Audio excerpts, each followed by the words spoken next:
experienced HR leader with double PG in Human Resource Management and Human Rights Law. She has hands-on experience in establishing and leading HR operations and talent management for large multinational organizations across banking, IT services, and software product companies. Let's have a huge round of applause. Now we would like to request our moderator for the second panel discussion, Mr. Govind Singh Negi, to start the proceedings. So please. Awesome. Thank you very much. Am I audible fine? I always love these conversations, especially when we have people who have stepped into the corporate world and people who are already being there, and especially with this diverse group. And I think the topic which we have today makes very sense for this group because of one reason, and don't take me otherwise, because what I'm going to say after is that I think the IT industry, when I talk about it, is the best in HR practices. So I've been a part of various industries, and the IT industry, I feel, always think talent as a part of their business priorities. And that's where the HR as a strategic partner makes a lot of sense. And no doubt there are other industries which are trying to do the same stuff because everybody understands how valuable talent is if you want to grow your organization. And I think the group before that has talked about engagement. And I think it's a part of the whole HR stuff which we try to tackle. So with that said, as I think four of us are from IT, and Lalit can give us a different perspective altogether. One thing which I always curious to know, and I always keep asking people who are from diverse industry, is that do you feel that HR is actually playing the role of the strategic partner? And I think I'm sure all of us has kind of experienced more than 10 years, just to make sure that we look young. I'm sure we're going to have more experience than that. So with that said, I think there is a HR which has evolved. I think I've seen HR. I have never seen HR doing the paperwork, very frankly, but I've seen HR doing at least the work which are more like HR operations, what we see today. And I think from there we have seen era where the employee engagement, which the group was talking, was seen as fun activities and happy birthdays and all this stuff. Wherein now the things have evolved that we don't see it as like HR like engagement activities, and we wanted to go more with career progression stuff and succession planning and L&D and onboarding and all this stuff. So I think I'm curious to know that because every industry has evolved differently. So IT might have evolved faster, that's my opinion. IT might have evolved faster in terms of HR being a strategic partner, but I'm not sure about other industries. So maybe I would like to just quickly open, and this is an open question for all of you, and I would like to hear your perspective.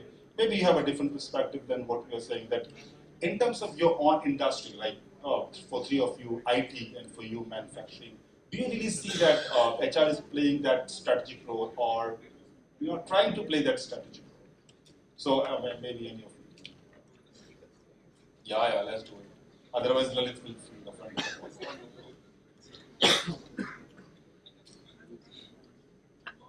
I can do it more than.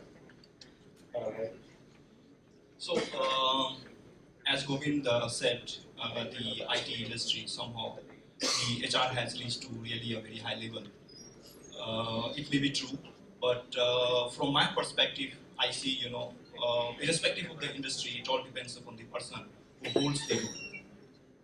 So, if I talk about automotive industry, in automotive industry, we employ large number of workforce which are blue collar, maybe 70 to 80% are blue collar. They work on machines, and they are protected by law, labor law and other laws as well. And approximately 30% people we have white collar. And if we talk about from the value proposition side, these 30% people, they create almost 80 to 90% value. And in these 30% people, we have the people from R&D. They work globally in all different geographies. People from purchasing, sales, HR. And these 70% people, they work mainly in the plant, in the location. So if I talk about how the HR has evolved, maybe in 15 years ago, if I talk HR in the automotive sector, it was more like HR operation, as you said. HR operation means they will come, they do the payroll, they do travel ticket booking, they do taxi and other these kind of stuff. And there was one expectation that time from the HR managers. It was like they need to be IR expert.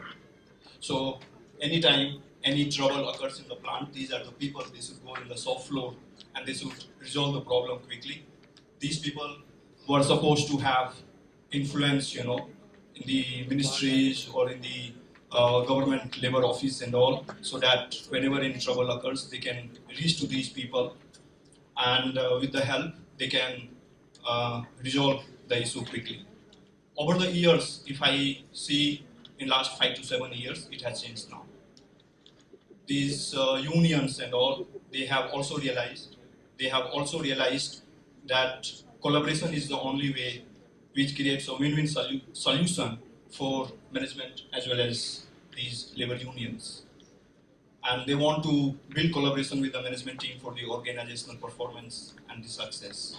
So here now the expectation from the HR has changed now. HR needs to be proactive. HR needs to be strategic. And so HR needs to be proactive, for example, to manage these 70% people. How do we manage these 70% people? We say we need to be proactive. We need to ensure right HR process so that these problems does not occur. Either it's a communication in morning itself, it was told communication is key. So I have seen some of the concepts like we have 6+2 communication concept. So where there will be 2 town hall meetings. It will be the top-down communication approach and the bottom-up communication approach. So we say small group meetings. So it is kind of the minimum mandatory each managers and the leaders are supposed to do 6+2 communication. Then the recruiting process has to be so robust that we don't get the people with the with the wrong mindset who can come in the plant once and they can create any IR issues in the future. So recruiting is very important. Performance management system, how fair we are, it is very, very important, and other stuff as well. So it is very strategic as of now, even in managing the workforce, which are not highly qualified. So that means that you feel that it's not only IT where the HR is becoming strategic and contributing to business, but it's also manufacturing where this is happening. So I'm curious to know, do you see that's the role of an HR in a manufacturing firm has reached to that stage where they're actually playing the role, or do you see there is a way to go? So let us talk about the trend right now in automotive industry, manufacturing industry. When we talk about the trend in automotive industry, maybe in 5, 10, 20 years, we see the change. What will be the change? Change would be we'll have automatic driving. There will be no driverless car. You just sit, relax, and you reach to your destination. There will be a lot of the big data in the car. There will be electric vehicles. There will be Industry 4.0. So when these changes are likely to happen, maybe in next 10, 20 years, globally in other countries already it has started, electric vehicles and other things. But in India, maybe it may take some more time, maybe 10, 15 years, these things will come. So who will be, means at the end, these are the people. People are going to transform the organization. And then the HR comes here in the center. Who will enable the organization? Who will enable the organization to, work on these mega trends and ensure the survival in the future. The organizations which will not work on these trends, which will not take measures, they will not survive, they will not exist maybe in 10, 15, 20 years. So it's HR again. HR has to be a strategy even in automotive sector. Awesome. So I think that's same question for Rajiv. So I think I find the question to be very relative. In a sense, it cannot be industry agnostic. It depends on the organization maturity to start with, and then it depends on the leadership maturity of the HR.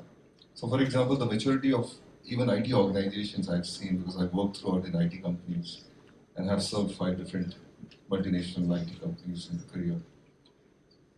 The maturity of each company will drive the fact that the HR is actually given that strategic importance in the critical decision making.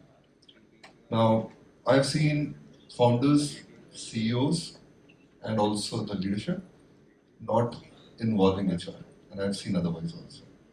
Now, for a moment, let's assume that they are giving proper respect and space to the HR organization to operate. Now, it is a leadership maturity which will make a difference. And in that context, as an HR leader, what is the most important thing for any HR leader is to look at is what is the strategic competitive advantage of the company businesses. So whether it's a differentiator strategy or is it a cost-based strategy. In IT industry particularly, the differentiator strategy would be the product or solution or the niche space the company has created. Now, if that is the context of the organization, your HR strategy will be completely different. So for example, if you are in knowledge industry like IT, your focus would be to acquire the right talent because you are dealing with the product, you're dealing with the solutions. You need to have high-end talent in your organization. You cannot actually just go and pick the run-of-the-mill average talent from the industry. The second, you also need to create the ecosystem in the organization which is actually working in ensuring there's an innovative, creative culture in the organization. If you don't make that happen, you will actually have a struggle as compared to competition.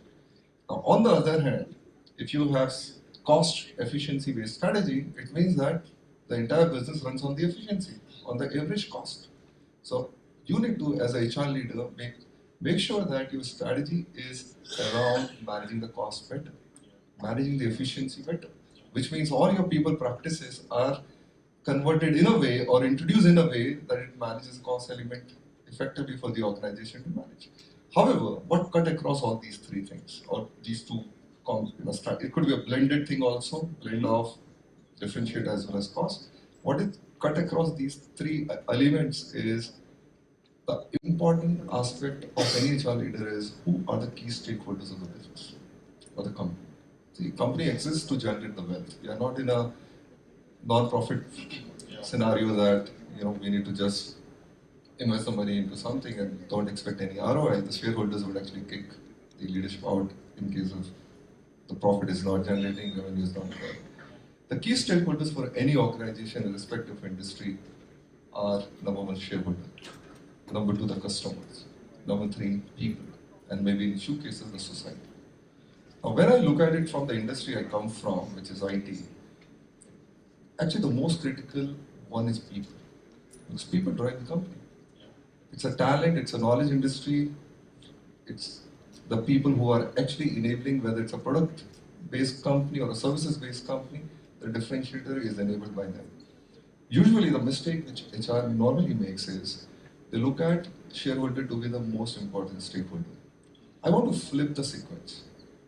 If we are able to actually keep the people or the talent as number one priority and number two as customer, if these two are taken care well, the shareholder will be taken care well automatically.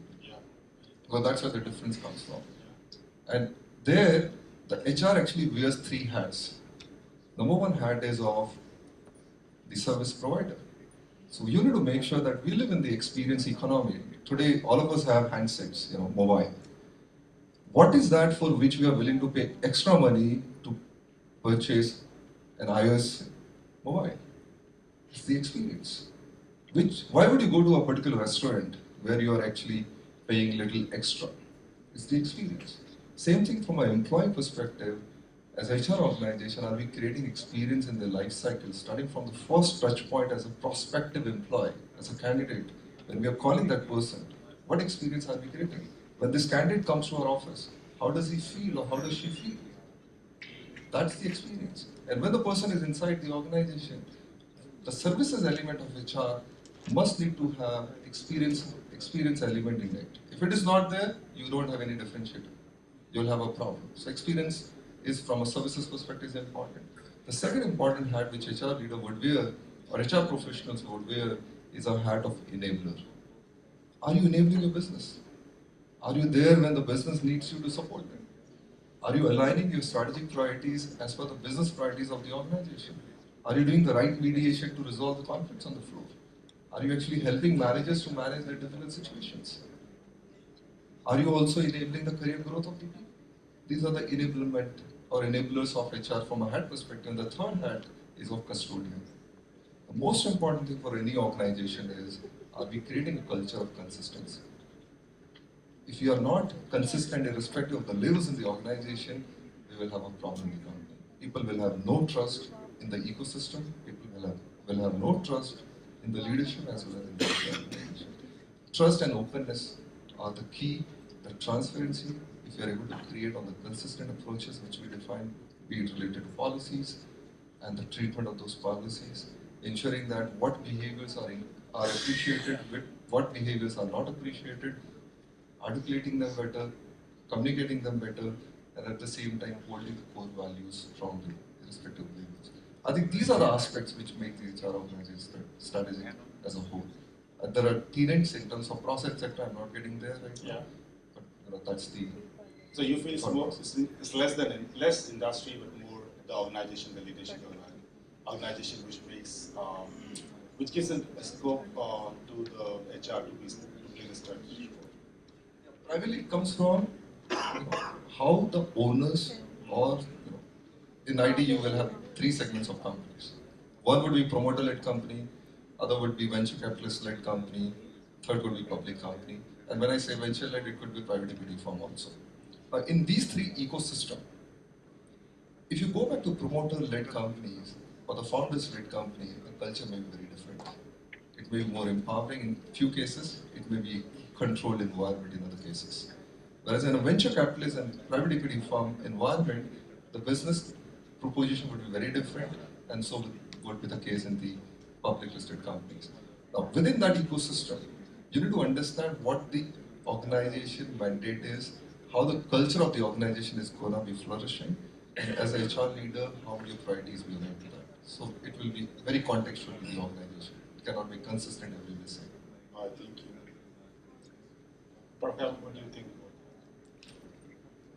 Hi everybody.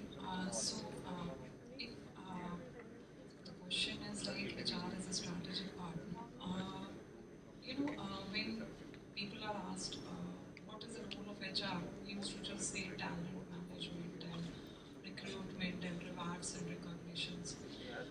But if you will see over the years and the papers around HR, you will see most of the papers coming as HR and strategic partner and all.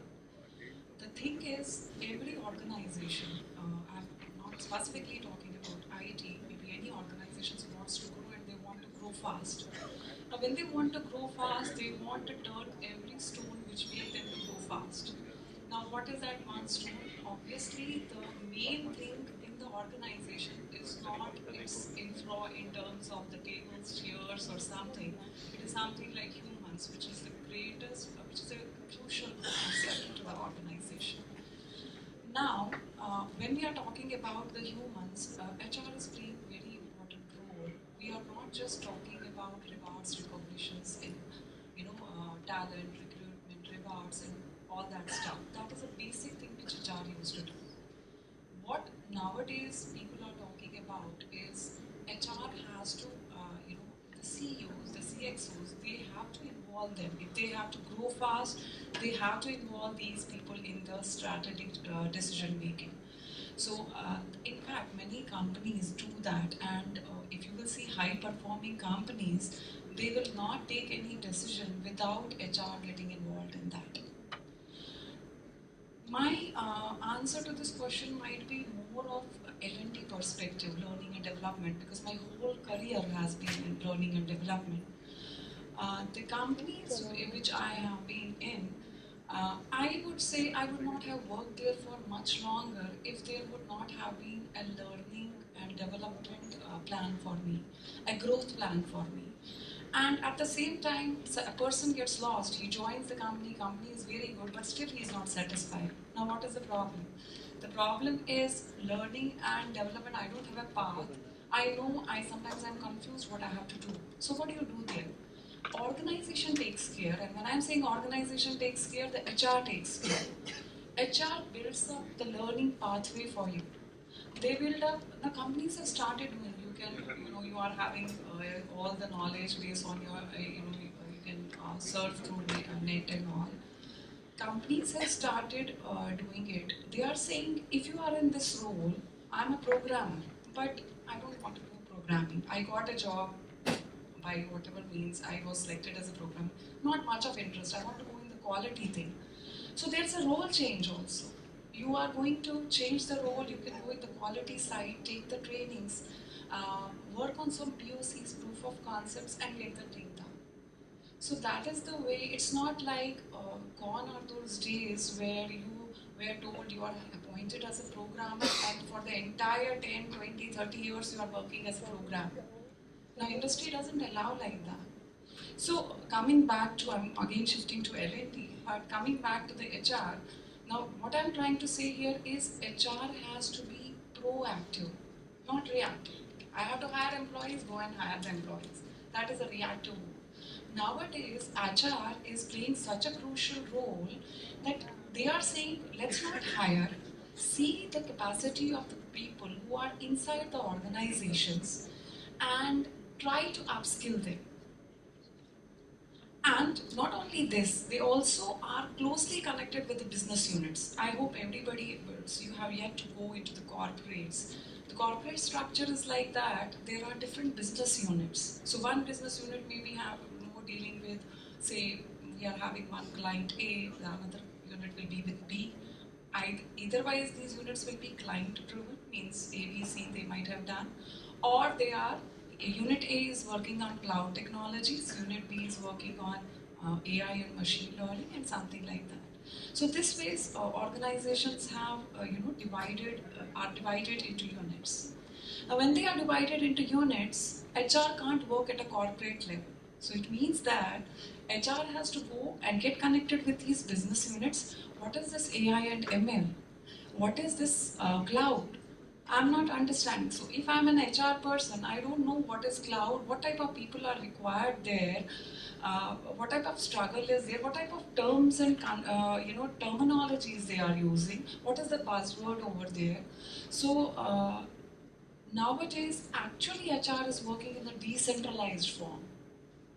Keeping corporate HR there, most of the organizations you will see, there is a decentralized HR. You know what does that mean?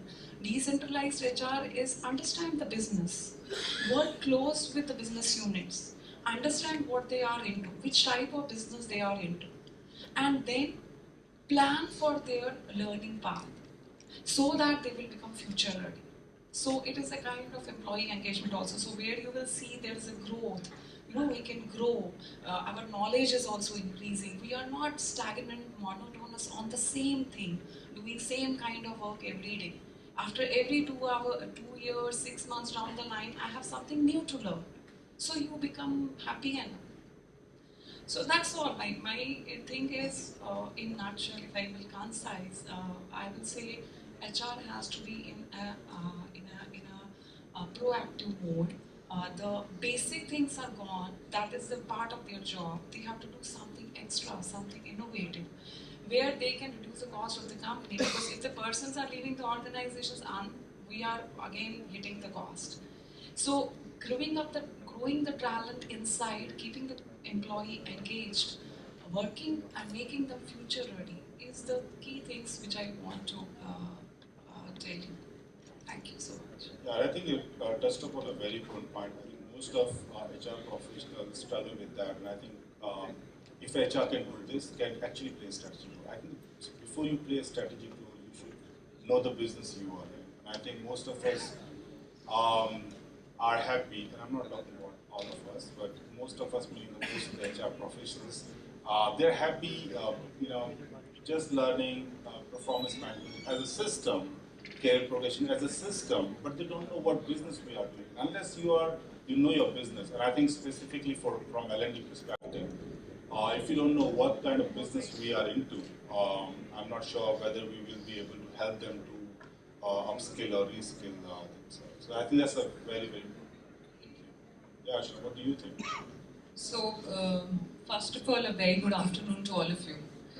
It's always nice to see the young minds here. and listening to us. It's really nice. If I have to talk about HR as a strategic partner, I think I have a question for all of you. And the question is, That's my job. Yeah. Okay. But the question is, do we actually have the seat at the table? So what has happened over the years, that HR, and you spoke about IT, and I kind of relate to that because my entire experience had been in IT. And I also heard about a lot of disruptive technology that Lalit touched upon.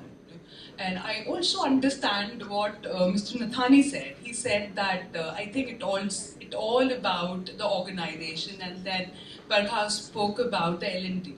So my question is, yes, there had been a discussion earlier, we kind of understand the background that we come from, the great legacy that the HR has. But the question is, are we ready to adapt ourselves to the new technology? Do we actually going and asking a very relevant question to the business that what do you need? What are your expectations from us? For example, I'll give you a story. There is one HR guy, he was asked to come over to one of the discussions that the marketing guys are having. So the marketing guys were sitting along with the HR guy, and they were generally discussing about their businesses, and they said, we have a huge pipeline of sales. We know that we have to enter into the business in this, in this domain. We understand that this is a new market that is coming up that we have to tap. And then he kept thinking, what is it that I need to add? And he had nothing to add. So then that was over. So he was called on for a next meeting. That was with the finance guys. Now the finance guys are all talking about ROIs, the basic finance terms. And then this guy again was zapped, and he kept looking at their faces and thinking, what am I supposed to add here? And the third meeting that happened, he was not even called. So the question here is, what is it that we are doing? How much is it that we are adapting ourselves to the changes that is happening? And as all of you correctly mentioned and touched upon, is the fact that how much are we engaging with our people? There was a beautiful panel discussion that happened earlier, and everyone was talking about engagements. And I must say that, I was listening to that. The funny part about engagement is that we are all part of it. But if you take a survey, there was a survey that was done by Glassdoor, and they realized that the engagement scores of employees have only increased by 2 to 3% from 2008, which was the worst economic times that we have seen. So I think we as HR are definitely not doing a lot of things. I am not that positive about it as of now. Not doing a lot of things right currently that we need to. And I think today is the time that we wake up. We shake ourselves up and we realize that there is a lot that we need to give to the business back so that they understand that there is a value that we are providing. Today, how many HR actually go to the business and say, what are your expectations from me? Or how many times when we are going to our offices today, after those many years of experience, what are the challenges that I am facing, and how is it that I have to take them head on? We are actually not doing that. I think this is the time we start thinking strategic and start changing the way the perspective had been. Like Mr. Naithani said beautifully, that from a capex model we are moving to an opex way of thinking. And Parkha said that from a reactive to a proactive. I'll add one more point. I'll say that from a predictive to an adaptive thing is what we need to move. Yeah, so I think I love the way you challenge all of us. Right? I was like, come on, we have a seat at the table. But I think I'd like to touch upon that question first. And I think, so I've been interacting, unfortunately, mostly with the IT professionals and HR also from the IT industry. And one thing I liked and found is that they really have a seat at the table. So the CHROs and the head of the HR, they really don't talk about HR much. They talk about the business and how it's connected, what they're going to do. Like when you hear the strategies and you say, hey, what's the end result? You'll always find the end result is some business impact which has to be created. So I see that's happening. I'm sure there's a long way to go, and I think thanks to all these conversations and the way you challenge are happening, where HR professionals keep thinking, say, hey, I think I might be the right thing or not. One of my favorite questions, which I never told you that last year, is going to be, and let me ask this question to Rajiv. I have always struggled, and I've seen that not much of the CEOs are from HR domain. You will see mostly from sales, some from operations, and some from finance. Yeah, finance is interesting. You never see much HR being CEOs. And I think again, it is related to the question she asked, do we have a seat at the table? Do we have a seat at the table? I'm taking to the next thing. So I'm saying, do you lead that people sitting around the table? So why do you think it's so? Why are we not capable as HR professionals to be CEOs? Very beautiful question. Let me challenge you more. I'm feeling challenged from two corners. I got actually motivated by her asking little difficult questions. Right. So, it is factful. It's factful that HR people have not made progress to reach the CEO positions, and there's a reason to it. One most important reason is the understanding of the business and the efforts towards making that happen. That's a number one problem statement. HR has always looked at HR function from operations, process, and a little bit of people perspective.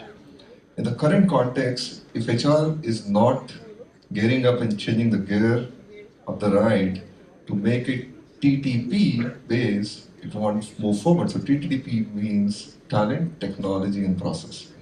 That's the only way through which it will actually move ahead in the curve and has strategic orientation. Now, let me actually put a visualization around how HR can actually move ahead in the journey and create a path towards reaching that. I've seen, on the other hand, contrary views that people in HR organization have moved and become the chief operating officers. In fact, in your case, you have been given the additional responsibilities to manage a center in India, for example. That's part of that thing. I know somebody, when I was in Pune working with Dassault Systems, I had a colleague, not colleague, but professional associate working with BMC software. He was originally an HR guy, but he is the COO for the Asia Pacific of BMC. There are many such examples I've seen in my career. However, there's a journey to reach to CEO, but that's a first step, positive movements which are happening. We know Ram Charan, for example, great guy, who is a great leader. So examples are there, very few, but the challenge is, other than the business, the other element is the investors, whosoever the investors be, for them when they review two things first. Even in a bad time or good time, these remain consistent. Number one, the top line, and second is bottom line. And because that drives the shareholder values, and in both the things, either sales organization is playing role or finance organization playing role. And that's where these people have that visibility and they become prominent and visible to the board of directors or even the investors. I think the more HR gets space in those kind of forums and they're able to actually create a space which is very encouraging, inspiring, and contributing, possibly the trend may change. Now let me put a visualization to thing which I was trying to talk about. Let's assume there's a company called ABC in a software space. This company had a revenue of, make a mid-sized company of $100 million. And they have been growing 10% year on year for the last 3 years. And we know that in India, IT industry has been growing 10 to 12% year on year for the last 3 years. Now, there's a change at investor level. Now, the new investor is calling CEO and telling the CEO that we want you to take the revenue from 100 million to 140 million by end of the year, which means 40% growth. In an organic space, they have been growing only 10% year on year, which has been the case for the last 3 years. So is the case with the market. Market has not grown on an average 12% plus. Now the CEO puts a plan, says that okay, we will grow 20% in organic, 20% organic. Now CEO has that's a plan close with the board of directors because there you won't get, these are the high level actions and commitment you need to give. Now he calls for a meeting with the executives. Now this is CHRO sitting in that room and he tells everybody, this is the plan we have. I want your strategic priorities around it. If CHRO feels that it's a responsibility of sales organization to make it happen, the corporate development team in terms of acquisition, etc., and finance department to manage the cost because there's a bottom line commitment also to it, then they will not do anything. But in this context of organization, the important steps which the CHRO must need to take would include number one, understanding the capacity to manage this organic growth. So far, for 3 years, the HR organization was creating capacity at the rate of 10%. Now, organic growth would be 20%. So, what are the different things from a talent perspective? Remember, it's an IT organization in the simulation and hypothecation perspective we're talking about. The capacity has to be created. You will have a churn. How do you actually make sure that you minimize the churn?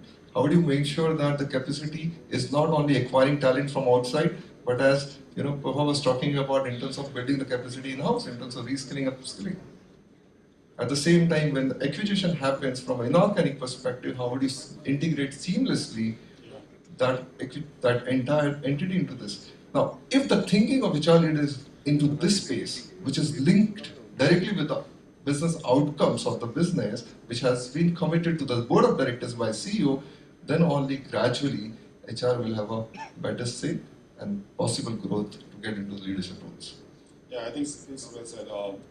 One thing which I think when you were talking about that sense, what is that thing? I think you described multiple ways by which HR professionals can really go towards the post of the CEO. I really don't know whether they want to do that. Like HR really want to be a CEO or not? Are they happy with their own space? But that's my thinking. But I think if we have to say like two things which if somebody is aspired to be a CEO, what that person should do? What two things that CHRO should do to be a CEO? So, the baseline assumption is the person has aspiration, a person has the capabilities. That's a baseline assumption. Beyond that, number one important thing is that the person must need to collaborate with all the business leaders to really understand what's happening. Without that learning experience of understand the business and your senses related to different verticals, you will not get prepared to reach there. That's one.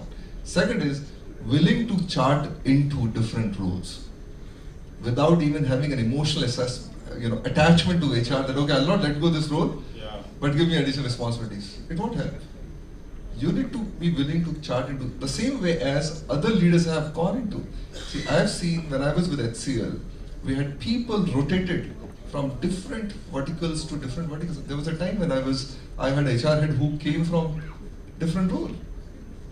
He was customer service head, he was finance head when he joined, he rotated to different roles and eventually became HR head.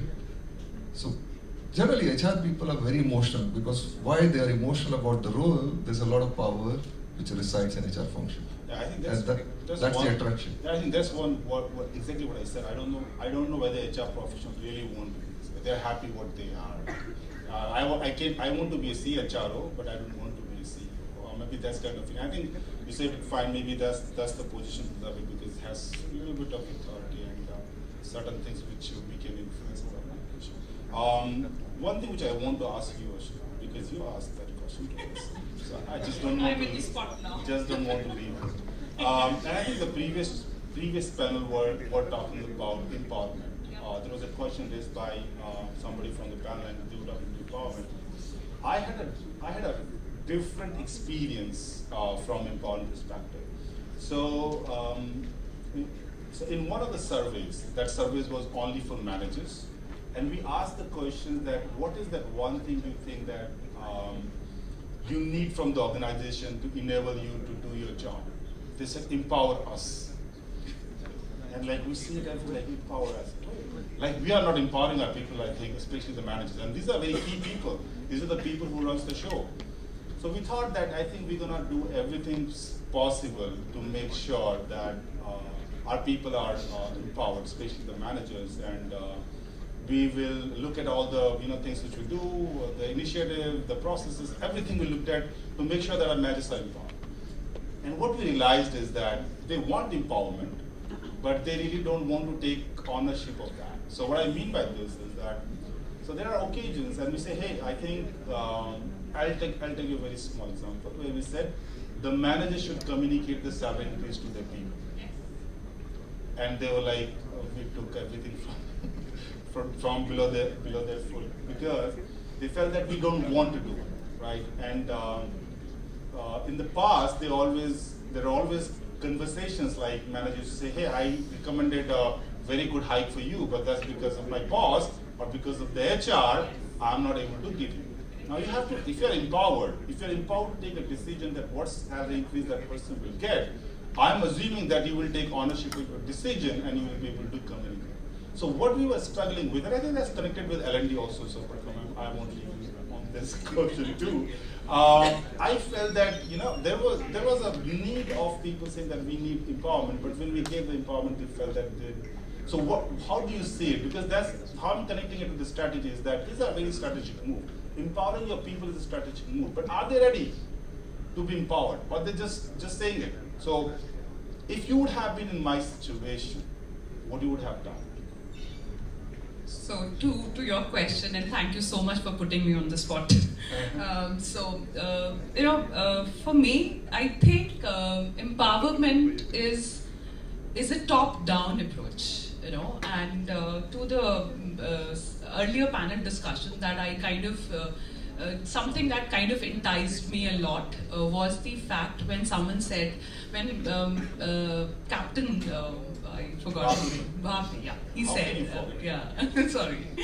So he said that the fact is that we have to create the next rung of leaders.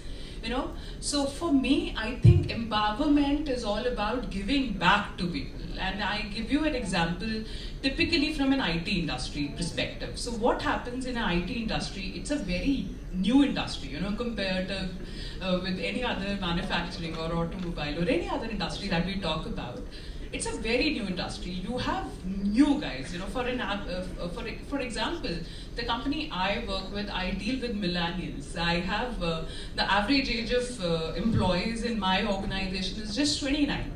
So the fact is, to the fact that how are we going to empower is also about how the leaders are looking at their second rung and empowering them in terms of the way they want to groom them. I think what has not happened in the past is everyone wants to keep that authority to themselves. They don't want to get to a level when the second rung of people are doing the compensation or benefit analysis for junior guys. Why? Because at the end of the day, they want to get a knock at their door, so that they can decide what the comp and ben is, and then they will become empowered, because the second rung of people or the second line of managers, the first line of managers are only managers who are there to do the dirty job of giving them the feedback on performance praises, but they have no authority. So I think to the fact that how we can empower people is about how big our hearts is.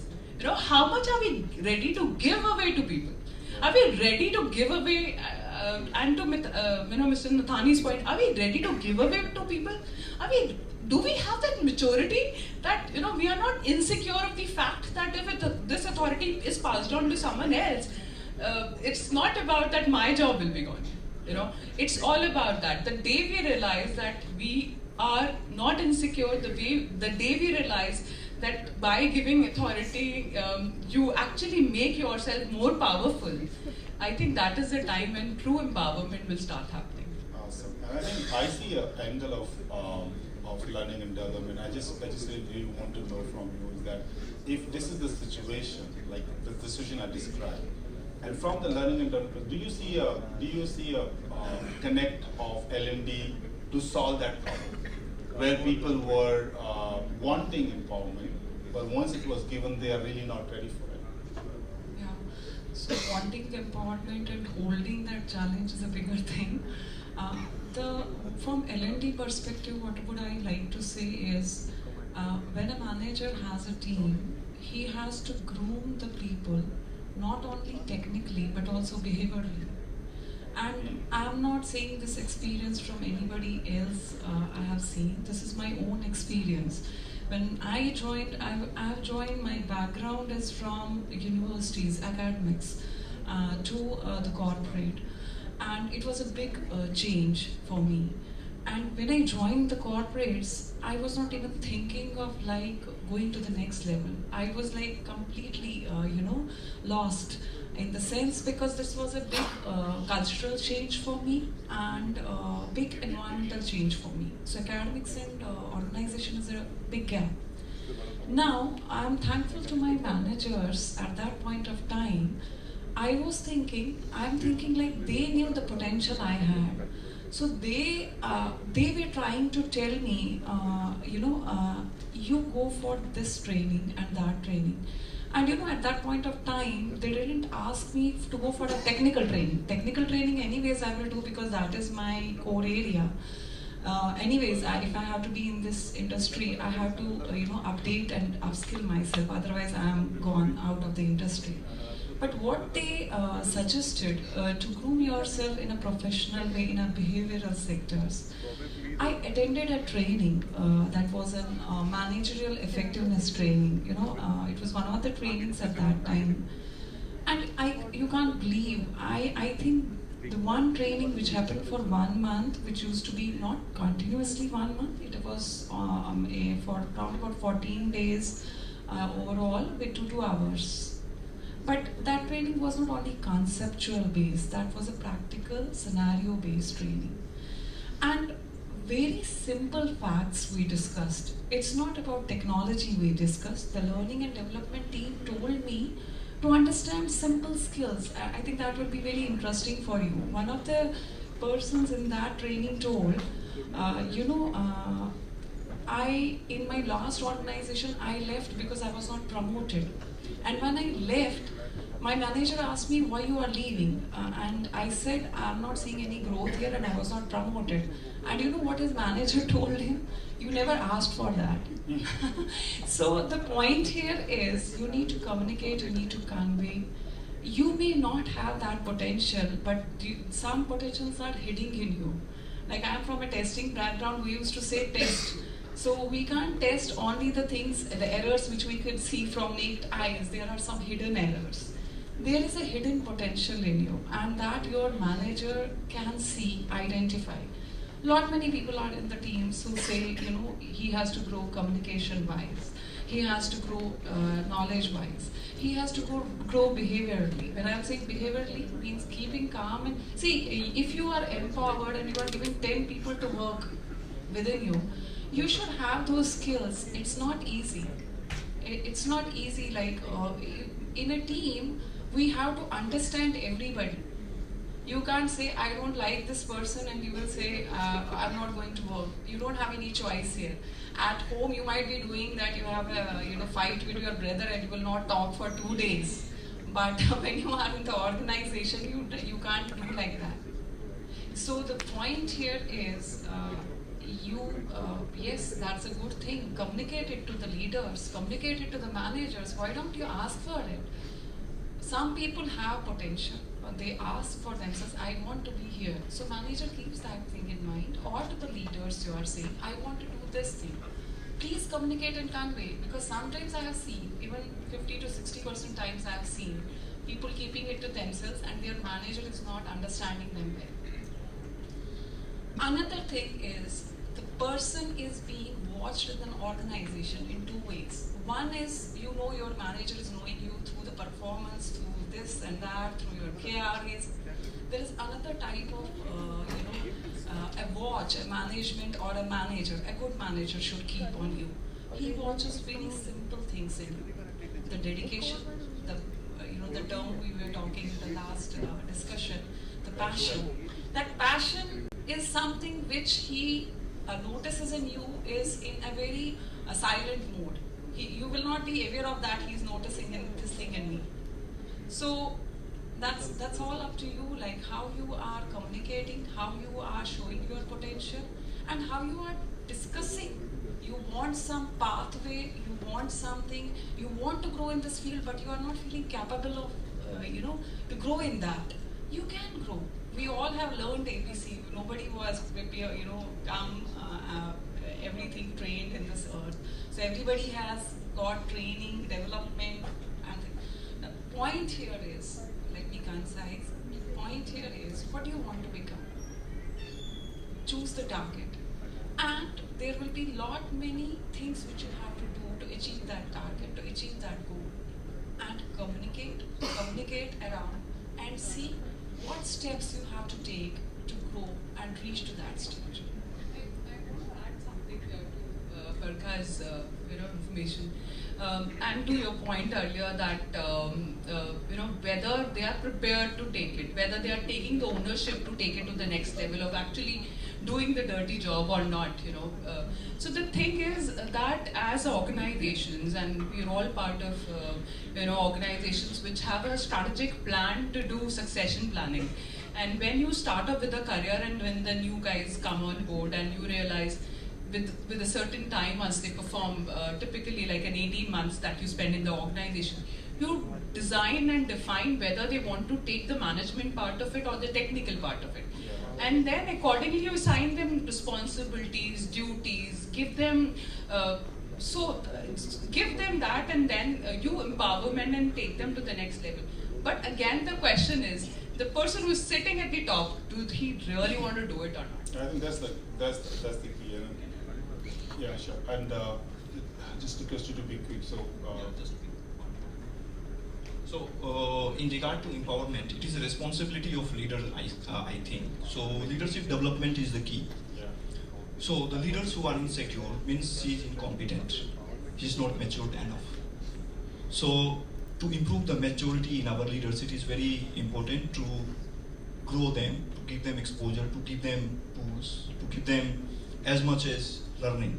So, once they are competent enough, they believe in themselves. They hold the position because they are competent enough, and they are growing faster than other people in the team. This is the first job of a leader. He has to grow faster than his team. Only then he can pull his team together with him. This is second. First. Second, individual. Every individual can't hold power. It is also a leadership task who can hold how much power and can be held accountable for the empowerment. Someone is really empowered to make decision of 500 million euro. Is he really competent enough? Because the leadership job is also at stake. So he needs to understand all these, the competency of his team as well, and the individual has to show the performance to the leader. Yes, I'm capable enough. Give me the empowerment. Yeah, I think that's well said. Although I will continue talking to you guys, I'm enjoying having these conversations. Best to value everybody's time.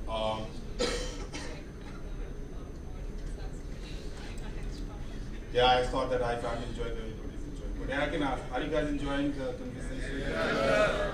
Oh, I'm telling you guys. Be honest. Anyway, so just to value everybody's time, I would like to close this conversation here. You guys feel free, you can guess them after this conversation. If you have more specific questions, I'll give you time to ask questions.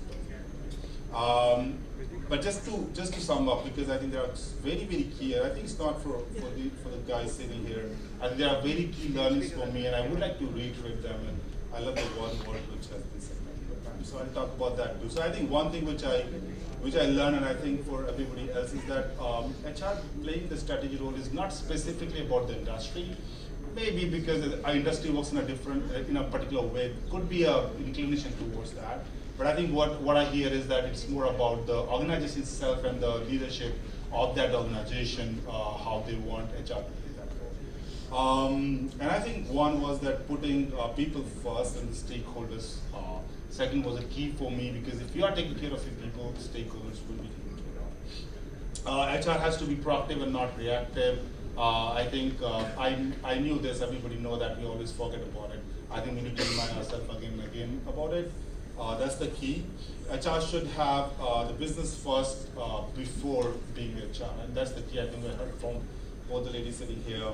Leaders develop leaders, both of you said. I think one word which I heard multiple times, and I think strongly from the previous panel has said, is word passion. I think that's a very strong word, whether it's about you as an individual, as a student, whatever profession you are, makes strong sense. So, do we have time to give people a question? Yes, we can entertain 3 questions. All right, so 3 only. So I would like to ask one. 3 plus 1? 3 plus 1? Possibly. Okay. So, and I would request everybody, if you're asking a question, please tell to whom the question is directed. That makes it easy and saves a little. So this question is directed to you only, sir. So since you are the moderator, and it was a lovely discussion regarding workplaces and all. So as we all know that today the workplaces are moving to more dynamic systems, open work cultures and all. So don't you think it's prerogative that the role of a HR as a strategic partner is the creation of future CEOs inside the company? Yeah, and I think my question was that, my question when I was asking was HR himself. And I think there's no doubt that HR is, when playing the role of strategic partner, has to make sure that the company has next level ready. Whether it is, you're talking about an assistant manager or a manager or a senior manager, to the level of CEO. And of course, there are different level of HR professional can involved. What I'm trying to say is that if we are looking for making somebody or developing somebody a CEO of the organization, I'm sure the CHRO and the head of HR will be involved. But I think it has to happen at every single level. And I think that's the combined role of HR, BP, and L&D to make sure that we have leaders ready for every level. And I think that's the key contribution which HR can make in the business, from the business impact perspective, if you have people ready for the next level.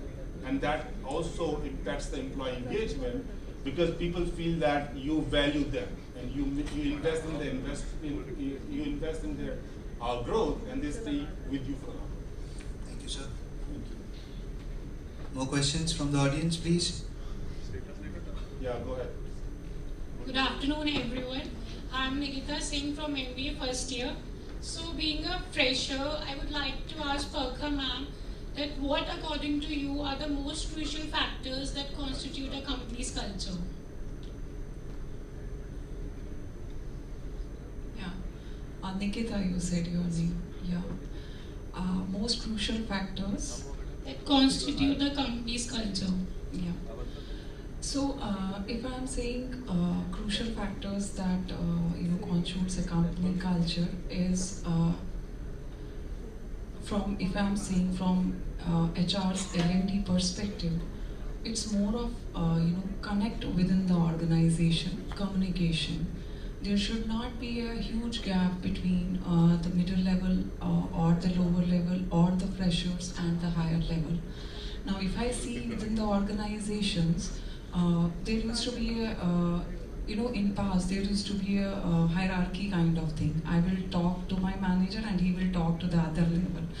So that is I should say that bridge, that wall is broken now. There is nothing like that. The companies are working on this. They want a free, transparent communication, because if you are just communicators and mediators, the moment information reaches from top to bottom, it loses its meaning. So it's a direct communication, which is very important. Another crucial factor which I see is for the freshers. They, when we enter in the organization, if I am saying from IT perspective, people say, I want to just do development, and they stick to that. I want to do dev. What do you want to become? I want to become a developer. But please, as I said, everybody is having right now knowledge in their pocket. Please surf around and see how much of the development jobs are there. So the point is, once there is a beginning of your career, you have to firstly know your organization in terms of customers, know your organization within the organization and outside the organization. Then know its competitors. So once you are aware where you are right now, then the most important thing is, what is my pathway, where I have to reach, and start working on that from the day one. It's not like 1 year you will say, okay, I will spend. So usually people came with this mindset, I will be here for 2 months, and some people say, "Mera bond 2 years ka hai, I will sit there." I don't think, and some people I have really seen, they don't work with this attitude.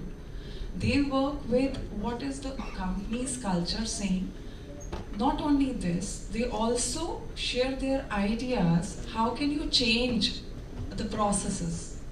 In the company, means in the company which I work, there is an open platform. You can freely put your, freely put your views. And when you put your views freely, for example, you have a concept of automating a process. Suppose you are in HR, you say, why can't we automate this process like this? You are most welcomed. So you have to keep, but for that you have to keep your eyes open. You have to keep on hearing about your organization. What is your CEO saying? Most of the people don't know what is our vision of the company. What are they going to become in say 2020 or something. So be alert, be active within the organization. See on what things they are trying to work on. What are their new customers? What they want to become. So that all plays a very crucial role for a fresher. But I would say here, 50 to 60% of the people, they just come in the organization, especially freshers, and they don't know where they have to be, what they want to become, and it's a human psychology. We all start cribbing off, ye nahi hai, yahan pe wo nahi hai, wahan pe. Then we connect with other classmate who is in the other organization, what is there and what is not. It is good to do that, but don't miss your goal in this thing. I have said many things, but yeah.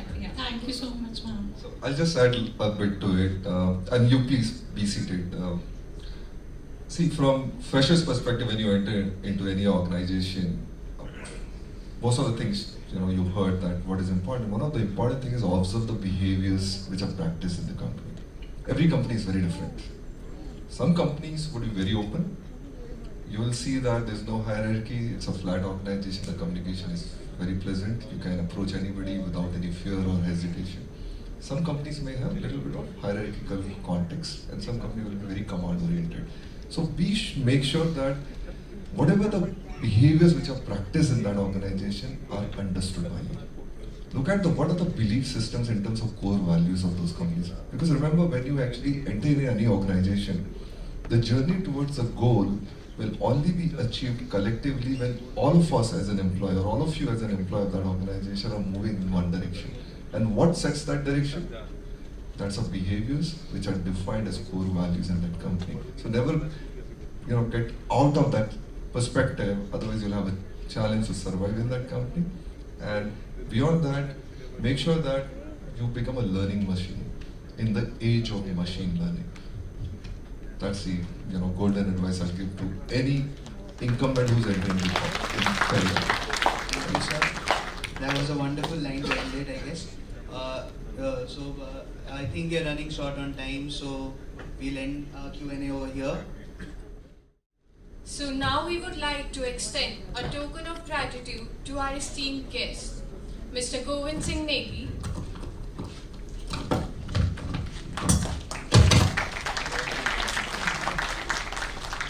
Mr. Lalit Mishra,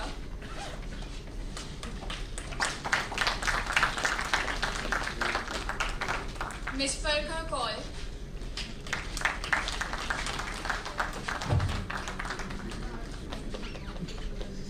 Mr. Rajiv Naithani,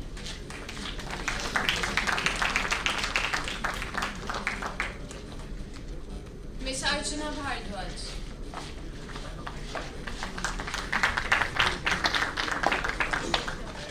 On behalf of the entire BMU fraternity, I would like to extend my heartfelt gratitude to all the speakers present amongst us for taking time from their respective schedules to grace this occasion.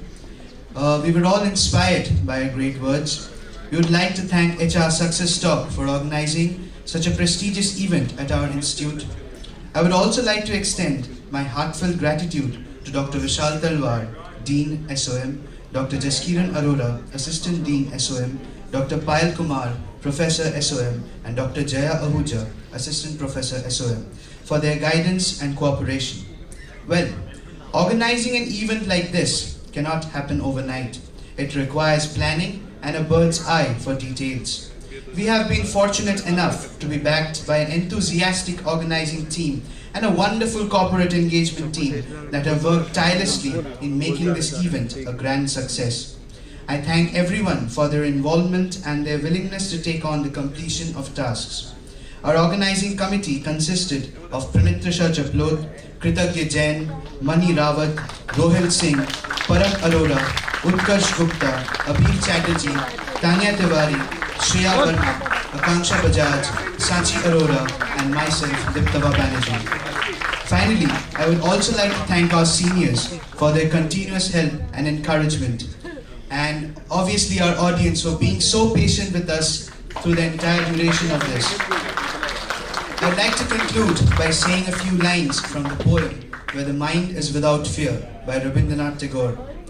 Where the mind is without fear and the head is held high, where knowledge is free, where the world has not been broken up into fragments by narrow domestic walls, where words come out from the depth of truth, where tireless striving stretches its arms towards perfection, where the clear stream of reason has not lost its way into the dreary desert sand of dead habit, where the mind is led forward by thee into ever-widening thought and action, into that heaven of freedom, my Father.